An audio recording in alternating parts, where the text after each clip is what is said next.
O peso que te silencia. Elimine em silêncio o que te enfraquece com a força do estoicismo. Há um tipo de peso que não se mede em quilos. Ele não está nos ombros, mas na mente.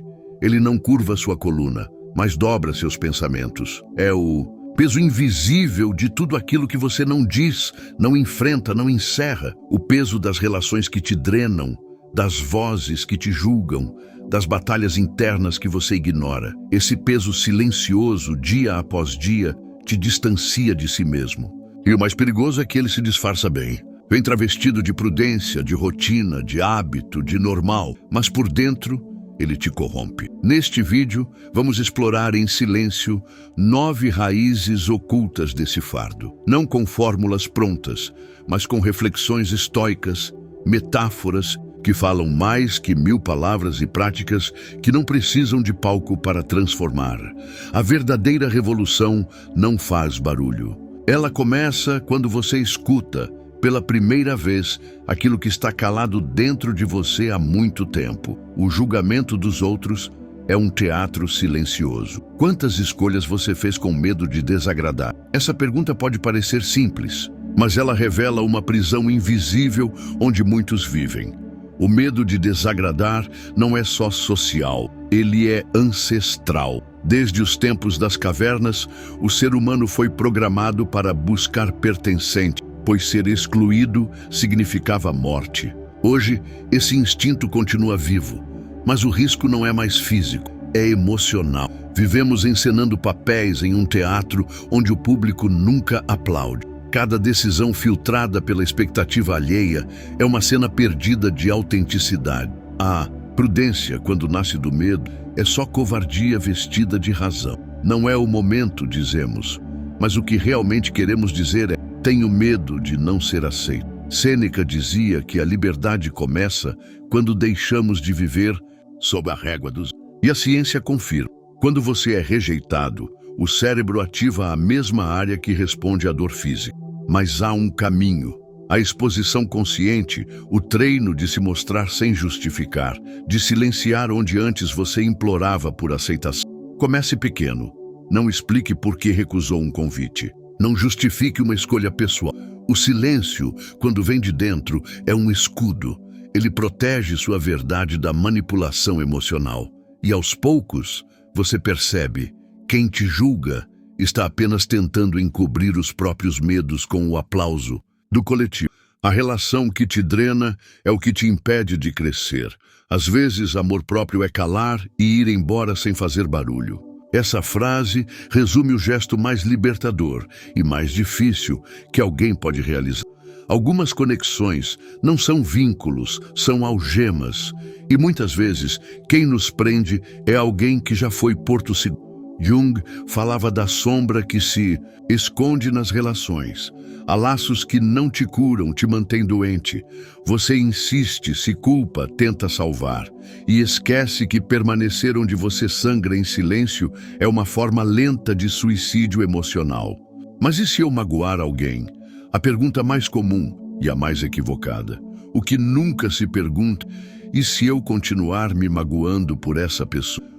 O amor próprio verdadeiro não precisa de plateia, nem de cena final. Ele é silencioso. É o ato de sair aos poucos, de se afastar sem precisar justificar, de reduzir o contato não por vingança, mas por respeito a si. Os estoicos ensinavam que todo excesso vem da carência. Quando você aceita menos do que merece, está gritando por amor no idioma da escassez. Reduzir um vínculo tóxico é como fechar lentamente uma torneira que jorra tristeza. E a frase que ecoa depois disso tudo é simples: você não precisa de uma briga para encerrar uma guerra. Às vezes, a vitória está em não lutar mais, em fechar a porta com delicadeza, virar-se de costas e... O barulho do fim não precisa ser alto, precisa ser verdadeiro. A necessidade de ter razão é um vício sutil. Quantas vezes você travou batalhas silenciosas só para proteger uma ideia? Só para não parecer fraco, mesmo sabendo no fundo que aquela discussão não levaria a lugar.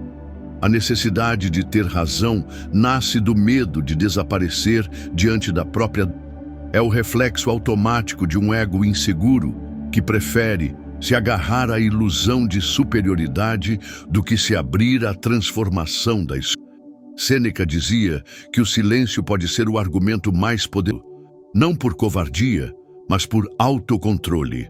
Quando tudo dentro de você quer gritar, respirar fundo e não rir, pode ser um gesto de domínio interior que desarma até o mais inflamado opositor. O estoicismo nos lembra que ceder não é perder, é escolher a paz ao invés do conflito.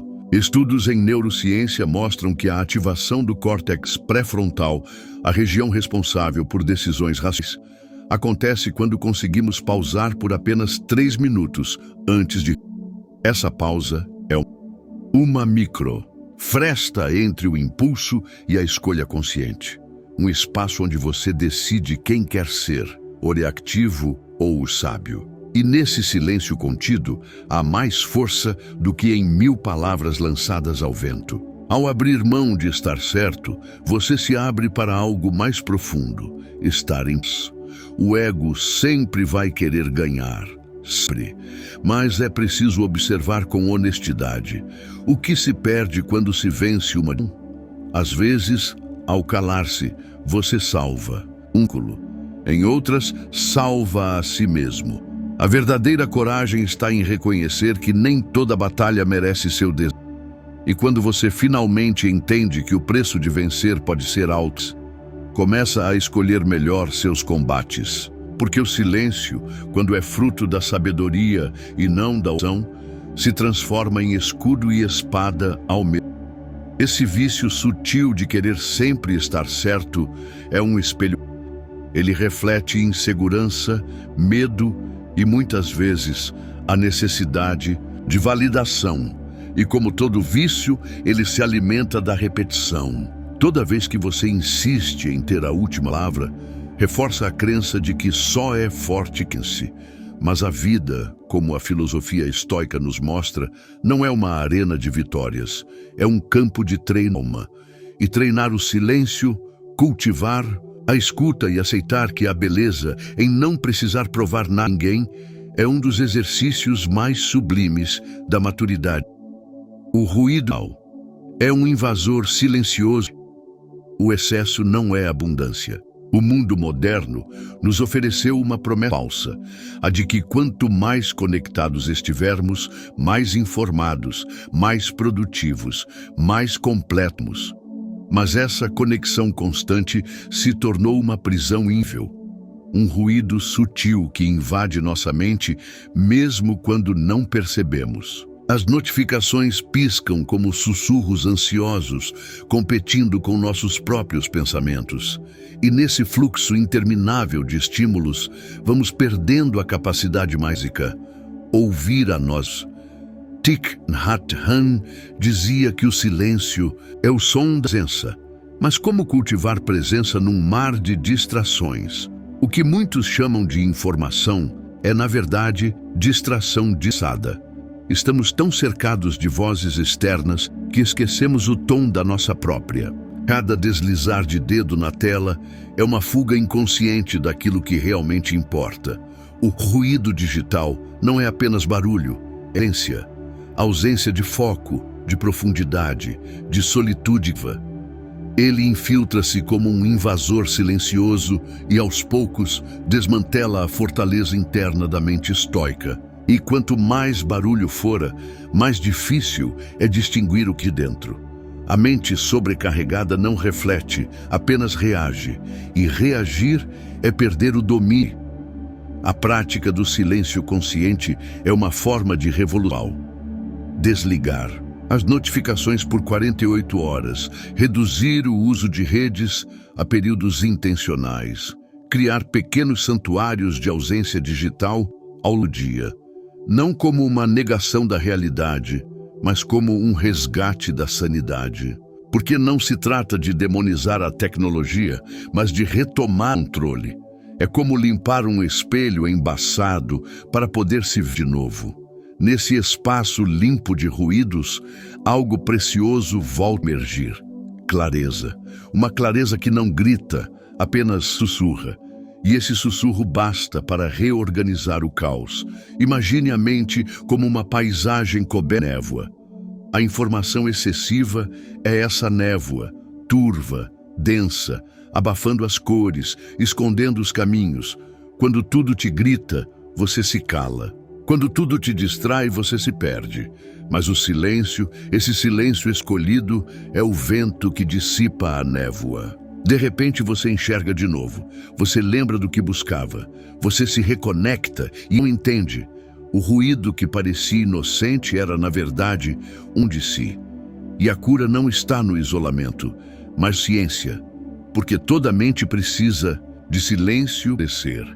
Toda alma precisa de espalhar. O pensamento não é seu, é um hóspede convidado. Existe uma diferença sutil, mas transformadora, entre ser o pensamento e observamento.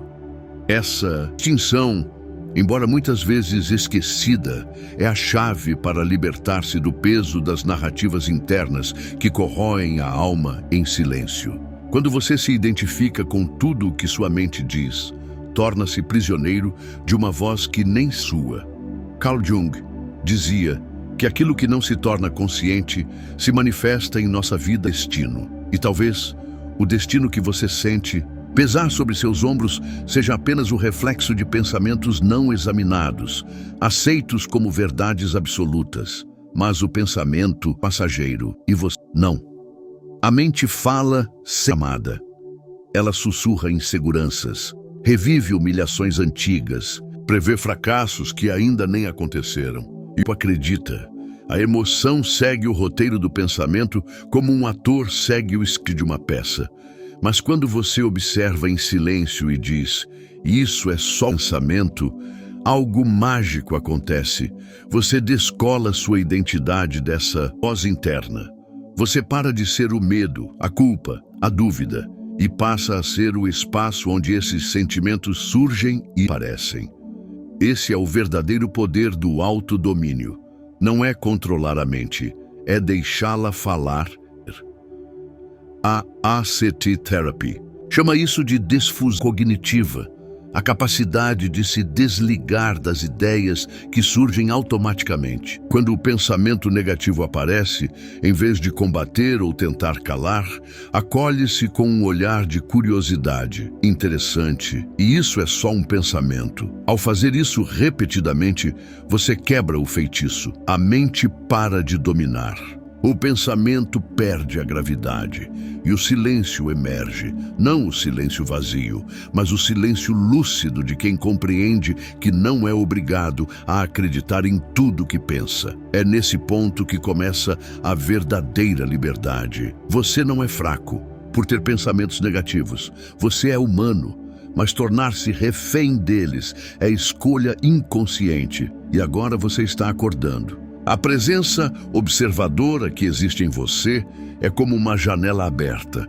O pensamento pode entrar, mas também pode sair. Ele só fica quando você o alimenta com atenção. Não lute com ele, não o empurre. Apenas veja, reconheça e deixe-o ir, porque você não é o que pensa, você é o que vê. E quando se reconhece como o observador, não há pensamento que possa te dominar, apenas visitantes que não ficam, hóspedes que não pertencem. Comparar-se é abandonar sua jornada interior. A comparação é uma armadilha silenciosa. Ela se disfarça de inspiração, mas frequentemente age como veneno. Cada vez que você olha para o caminho de outra pessoa com desejo ou frustração, você abandona, ainda que por um instante, a trilha que era só sua. E nessa troca invisível, perde-se algo muito mais valioso do que admiração ou reconhecimento. Perde-se a intimidade com o próprio processo. Osho dizia que a autenticidade nasce do momento presente e que não existe verdade quando se vive em função de parâmetros alheios. Porque o barco do outro, por mais belo que pareça, não navega a sua travessia. O estoicismo nos relembra que o único controle real está no que fazemos, pensamos e cultivamos. Toda comparação nasce de um foco distorcido. Você observa o resultado do outro, mas esquece o contexto, as batalhas internas, os dias em que ele também quis desistir. A comparação é desonesta, porque ela seleciona apenas os momentos de brilho, ignorando o caminho de sombras que precedeu o sucesso. E nessa seleção artificial, você começa a se enxergar como insuficiente. Mas insuficiente em relação a quê? A uma imagem idealizada, a uma narrativa editada, a uma vida que nunca foi sua. É impossível florescer quando se vive tentando decifrar o jardim dos outros. O estoico não compara, porque ele entende que cada ser tem sua semente, seu tempo, seu sol, e que o sentido da jornada não está na velocidade, mas na presença. Quando você para de olhar para os lados e volta os olhos para dentro, algo se alinha. O caos se organiza. A voz crítica perde força, porque você começa a perceber que o real progresso é silencioso, invisível e íntimo, e que cada pequena vitória, mesmo que ninguém veja, te afasta de quem você foi e te aproxima de quem você pode ser. O exercício mais poderoso contra a comparação é registrar seu próprio caminho.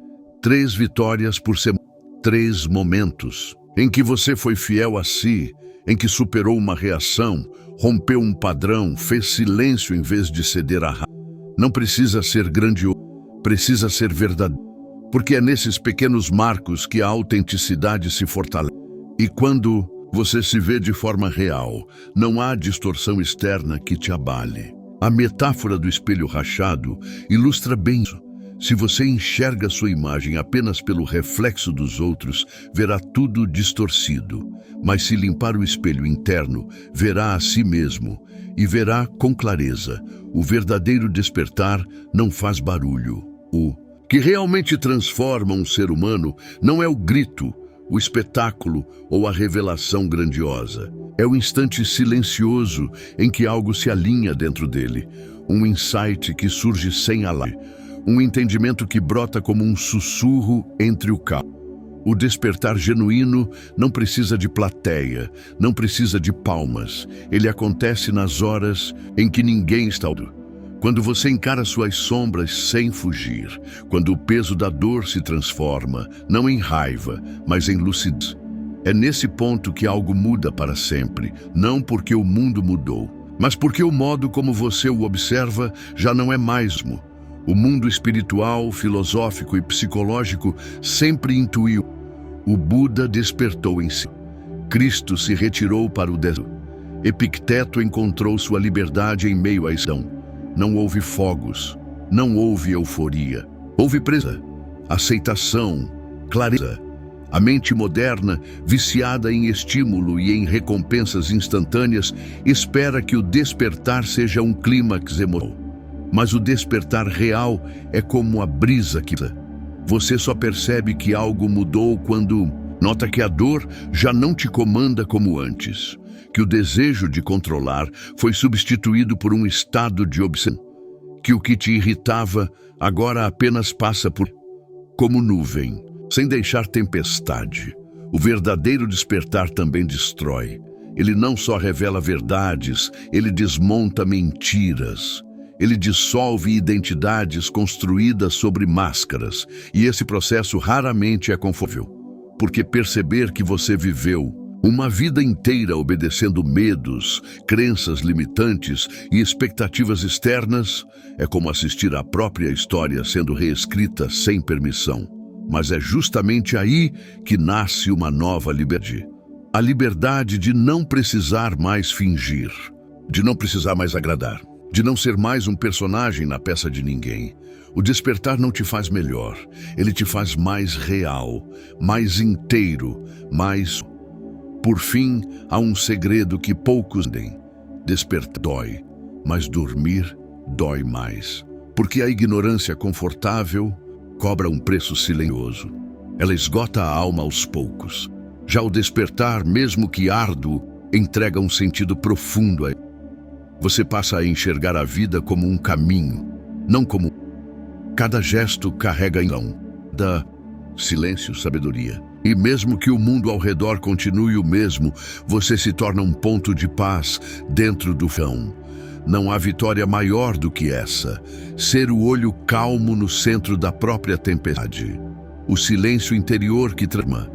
Você chegou até aqui, atravessou cada um desses momentos de reflexão, cada ponto de virada, cada desafio invisível. E agora talvez se pergunte: o que realmente muda a partir deste instante? O que você leva consigo após todos esses ensinamentos, após as práticas do silêncio, da observação, da renúncia ao que não é real?